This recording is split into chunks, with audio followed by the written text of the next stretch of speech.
चारि दिन धरी बालेश्वर सहर जिला स्कूल पड़िया चली अन्यतम युव महोत्सव इंटीग्रेशन रो एकादश संस्करण उद्यापित हो जाइछि।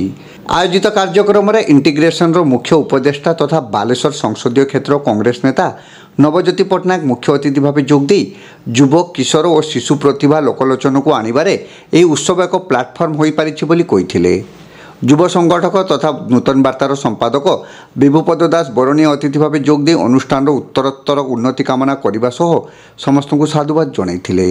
समाजसेवी प्रकाश कुमार नायक सम्मानित अतिथि भाव जोगदे वक्तव्य प्रदान करथिले। इंटीग्रेशन उत्सव कमिटीर चेयरमैन सरोज दास अध्यक्षता करने सहित कार्यक्रम आभिमुख्य संपर्क में सूचना देते।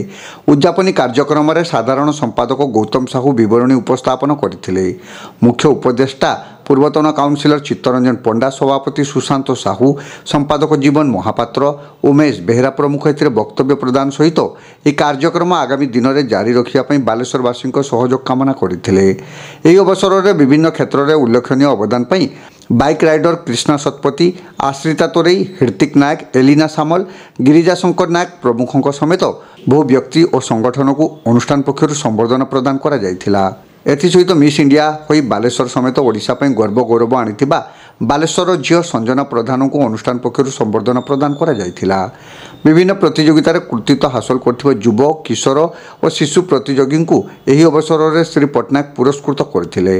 सभा पर अनुष्ठित सांस्कृतिक कार्यक्रम में बॉलीवुड प्रसिद्ध गायक शिवम चौहान कंठर जादू सहित ओडिया सिनेमा जगतर हास्य अभिनेता संतु और कर्म film star fame Sanoj Kumar अभिनय और नृत्य परिवेषण दीर्घ समय पर्यंत दर्शकों को बांधि रखिथिला।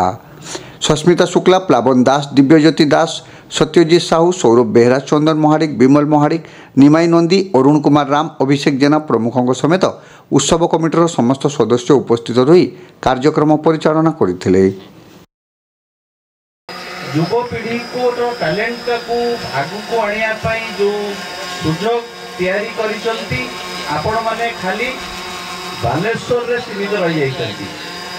मु एतिकी कहिबी आपण 11 वर्ष हेलानी आपनकर एक्सपीरियंस हे गेलानी एइना बालेश्वर को छाड़ी की उत्तर ओडिसा रे समस्तंकर अन्य डिस्ट्रिक्ट रु आसी कि केमिति तांको टैलेंट को आगु को आनी परिबे सेही विषय रे आपण टिके चिंता करबा दरकार।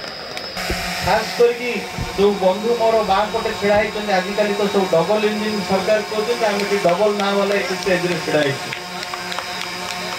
सरोज बाबू, प्रकाश बाबू, पुना बाबू, बुलू बाबू, गौतम समस्ते नाम जो नौनी क्षमा करेंगे ये समस्त जो कष्ट आउ सब जो जो जो हार्डवर्क पछरे लगी आपण मान जो यंग पीढ़ी को जो सुजोग दौरान से आउ थे अशेष अशेष धन्यवाद जनाऊँ। मोर खाली युवपीढ़ी को गोटे कथा कहबार अच्छे, मुझे बेसी समय नेबिनी गोटे है आपण मैंने स्वप्न देखा शिखंतु। मत आज खुशी लगिला आमर झी संजना सी स्वप्न देखी बोली इंटीग्रेशन रे सी जोगदेला। सी स्वप्न देखी बोली इंटीग्रेशन रु आउरी आगु गला ना कला।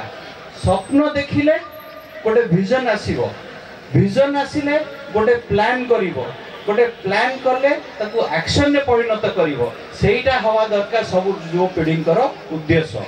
तांकर गोल जदि सेट न करिवे तो मु चाहिबी कि समस्त युव पीढ़ी स्वप्न देखिबा बंद करंतु नहीं।